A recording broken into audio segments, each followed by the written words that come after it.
been over a decade since the last studio album came out.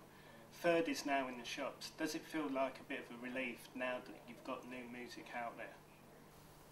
Yeah. Yeah. Massively.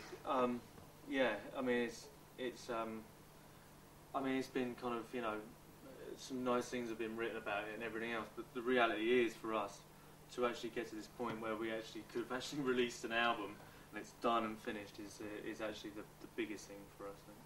Yeah, there's no ever kind of sense that it wouldn't be, or anything dramatic as that. But it's such an agony sometimes for us to make a record, and it takes a long time that to see it finished and out and in the world and being talked about it's the next step, because the last step was so long that it was getting difficult, wasn't it? Yeah.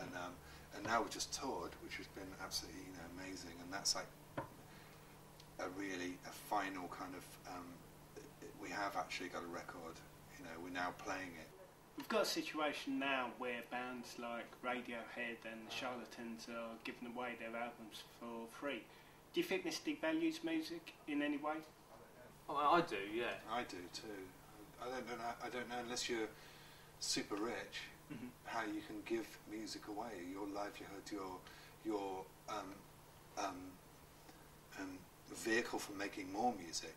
Because if we give everything away, we wouldn't be able to make any more music. We wouldn't have the finance to do it. Really, I don't know. I mean, the thing is, I wonder where the Charlatans actually have got this thing where, because they go out and play live, they make their money from playing live, so they can give their album away. I do ask that question because you guys obviously don't tour as much as bands like that, so it's obviously going to be. We've quite just a big moved issue. into profit now from touring. Yeah. And we've ended.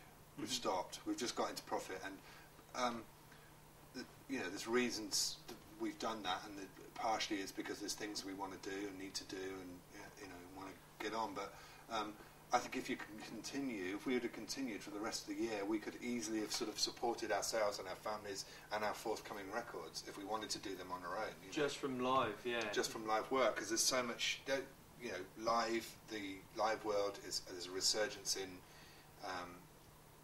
live music and being able to make money and live from playing live.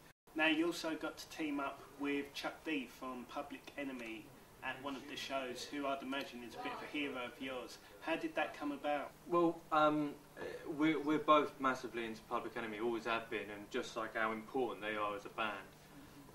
We realised that they were all going to be on the same bill as us, and we've got a friend in the guy that could have put them on in England, is the same guy that we did the ACP shows with. So we phoned him up and said, look, would there be any chance that Chuck D could come on or would do something with us, because it's our last show, and they were there, and we really were playing just before us, and we'd seen them play in Bristol. Yeah, we went to see them play Bristol, and they were brilliant. They were really important, as important lyrically as they were back then, even more.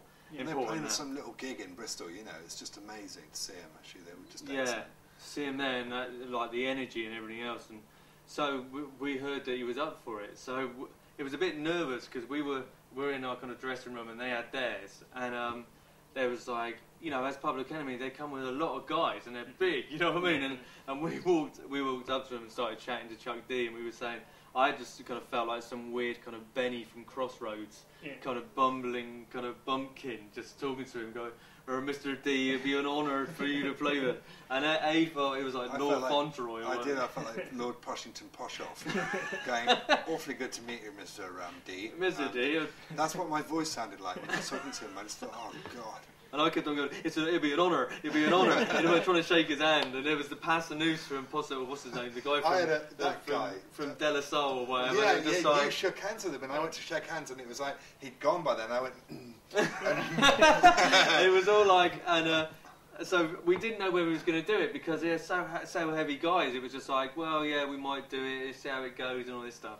But really obviously, friendly, and not really standoffish. I think it sounds like standoffish, but kind of really friendly, but just, in his world, he was confident in his life. And, we were asking him to do something, we were hoping he would do it, and he came on. And he did come on. He had his lyrics before he got on there, he was going through them, checking them out. Like our stage manager said, he'd seen him kind of going, just getting it sorted. You know, he wasn't like, yeah, all right, I've got to do this thing. You know, Yeah, he was into yeah. it. It seemed cool. Yeah, It so came on, it was wicked. it's a fairly big thing for us, you know. Yeah, absolutely.